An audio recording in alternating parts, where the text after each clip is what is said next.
La cirrosis hepática constituye actualmente uno de los principales problemas de salud pública en el mundo, pero ¿qué es la cirrosis hepática? La presencia de fibrosis, que consiste en la cicatrización mediante el depósito de fibras de colágeno en el hígado, delimitará nódulos, aislando áreas de tejido hepático, alterando la arquitectura del órgano y dificultando la relación entre los hepatocitos y los finos vasos sanguíneos a través de los cuales ejercen su función de síntesis y depuración. Esta cirrosis hepática afecta al tejido hepático como consecuencia final de diferentes enfermedades crónicas, entre las que se localizaría mayoritariamente el alcohol, en una cirrosis alcohólica o ataques víricos. Sin embargo, también se puede deber a otras causas que provoquen un estado prolongado o crónico de la célula hepática, o destrucción e inflamación de hepatocitos como enfermedades autoinmunes o drogas. Por ello, el hígado se ve seriamente dañado hasta el punto en que ya no es reversible, volviéndose fibrótico. Las células estrelladas, en un estado saludable y normal, desempeñan papeles clave en el natural proceso de curación de heridas, pero cuando el hígado se lesiona constantemente, las células se activan constantemente y conducen a la fibrosis. El tejido fibrótico reduce el número funcional de venas sinusoidales y el número de tríadas portales. A medida que este número se reduce, el hígado se vuelve menos capaz de hacer su trabajo de desintoxicación y demás funciones del hígado, lo que conlleva a otras patologías. Una pequeña cantidad de cicatrices se denomina cirrosis compensada, pues el hígado conserva gran parte de su funcionalidad todavía y el diagnóstico es casual, pues es posible que no haya síntomas o los síntomas se presenten lentamente con pérdida de peso, debilidad o fatiga. Más tarde, una vez ya se presenten cicatrices extensas, el hígado progresa a cirrosis descompensada y pierde su correcta funcionalidad. En este punto, muchos de los síntomas descritos consisten en ictericia, picazón en la piel, ascitis, encelopatía hepática que da lugar a confusión y hematomas por factores de coagulación bajos. Para el diagnóstico de la cirrosis hepática, habitualmente es suficiente con procedimientos no invasivos, con la combinación de técnicas de imagen como la ecografía y hallazgos de laboratorio que incluyen bilirrubina y enzimas hepáticas elevadas en suero. Sin embargo, el estándar de oro es una biopsia de hígado. En cuanto al tratamiento, dado que generalmente la cicatrización por la cirrosis es irreversible, carece de tratamiento médico específico. Por ello, el tratamiento consiste en identificar y tratar la causa subyacente, como cambiar los hábitos de vida que han causado la patología o tratamientos antivirales. Sin embargo, una vez es terminal la patología, se vuelve necesario el trasplante de hígado.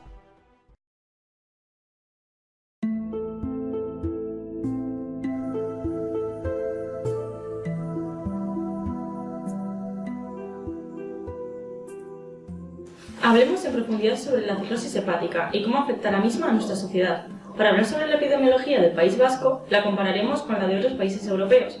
Para todo esto tenemos aquí a dos médicos especializados en el tema, el doctor Raúl Barcina a nuestra derecha y el doctor Eduardo del Corral a nuestra izquierda. Os agradecemos que hayáis podido asistir aquí con nosotros, sabiendo la gran cantidad de trabajos de investigación que estáis realizando en este momento y que hayáis podido conseguir un hueco. Nada, el placer es nuestro. Bien, tengo entendido que uno de vuestros recientes trabajos es sobre esta enfermedad, y me parece que vosotros desarrollasteis un estudio analítico de casos controles para estudiar la enfermedad, aquí en el País Vasco. ¿No es así? Efectivamente, hicimos un estudio analítico de casos controles, ya que ya había muchos casos descriptivos transversales, en los que nos señalaban las prevalencias de la enfermedad en el País Vasco, pero no había tantos datos ni tan específicos sobre tasas de incidencias, facciones etiológicas, etc. Aunque sé que lo propio hubiese sido hacer un estudio de seguimiento para ver la mejor relación causa-efecto entre una enfermedad y sus factores de riesgo, no disponíamos del aporte monetario suficiente ni el tiempo suficiente para llevarla a cabo. Gracias a la técnica que hemos utilizado, la del análisis de casos controles, hemos podido analizar muchos más factores de riesgo con un coste considerablemente más bajo. Pero, ¿en qué consiste exactamente un análisis de casos controles?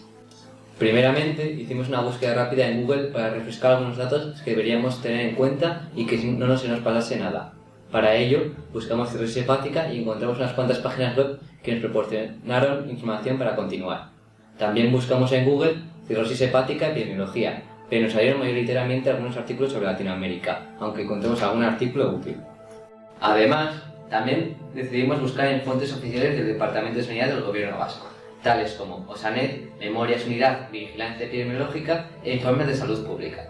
También usamos la iniciativa de datos abiertos del Gobierno de España, Finalmente, hicimos una búsqueda final en la página del Ministerio de Sanidad Española. Entonces, tengo entendido que lo que habéis hecho es analizar todos los estudios que fuisteis encontrando, distribuyendo a las personas en función de si tienen o no la enfermedad. O sea, en los grupos, los casos y los controles. Así es, aunque especialmente nos hemos centrado en el País Vasco. En este caso, estábamos estudiando la frecuencia del consumo del alcohol, el haber tenido o no hepatitis B o C, si habían tenido o tienen la enfermedad hepática grasa no alcohólica, o si tenían o habían tenido exceso de hierro en el hígado debido a una enfermedad denominada hemocromatosis como factores de riesgo. Pero, ¿y si en los estudios los pacientes a los que les hacéis las preguntas no se acuerdan exactamente de si han estado expuestos a una enfermedad, o si por vergüenza o por cualquier otro motivo no os contestan a las preguntas con la verdad, ¿qué podéis hacer? Eso es justamente uno de los errores más importantes de este tipo de análisis, ya que no podemos controlar los sesgos de memoria.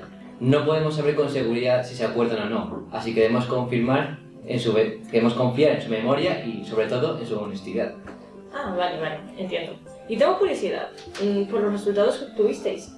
Los resultados que obtuvimos fueron que la tasa de mortalidad en el País Vasco rondaba los 298 por cada 100.000 personas. Luego, pensamos que igual el sexo podía ser un factor de riesgo de la mortalidad por cirrosis.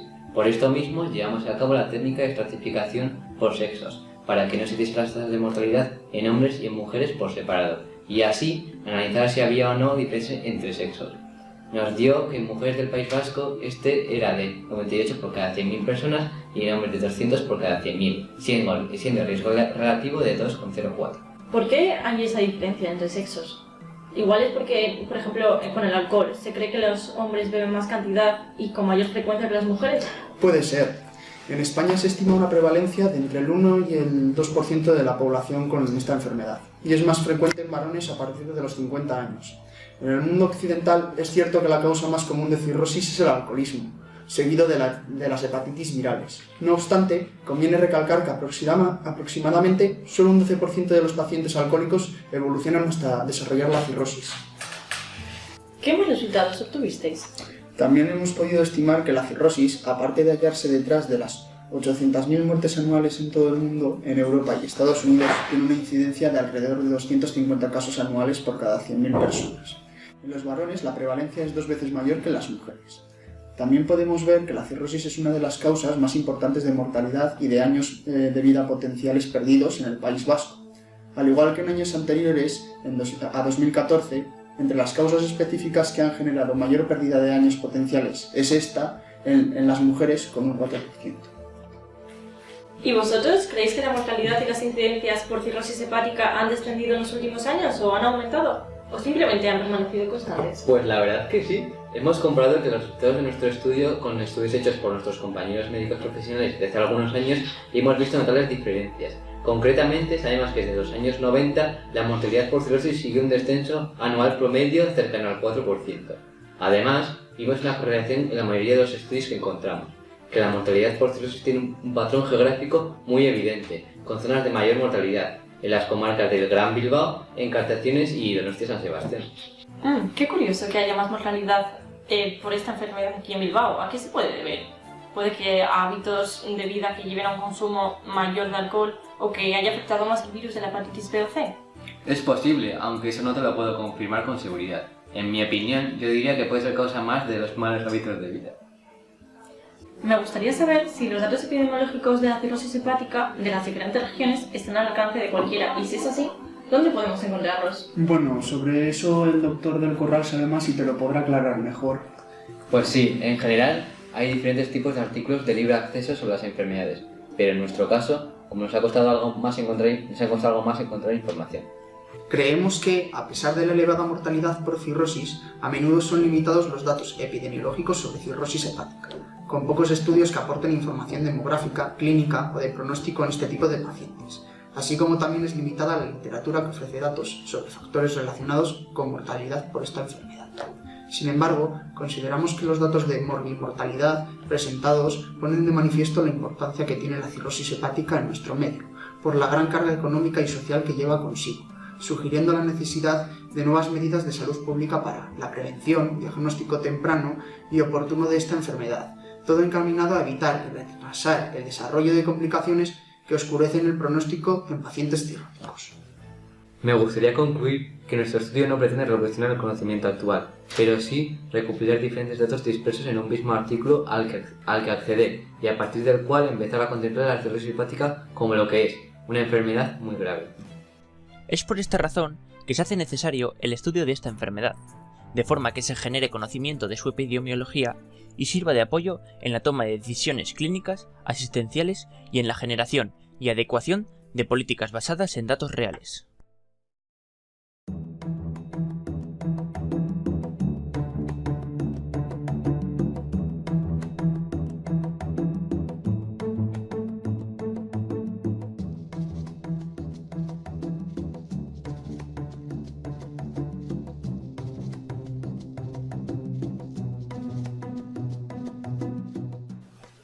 Bueno, pues esto es todo. Muchas gracias, chicos, por poder asistir a este programa. Y pues nada, deseo veros en otra ocasión. Siempre es un placer venir a este tipo de programas. La verdad es que nos gusta mucho ayudar a la gente a comprender las enfermedades.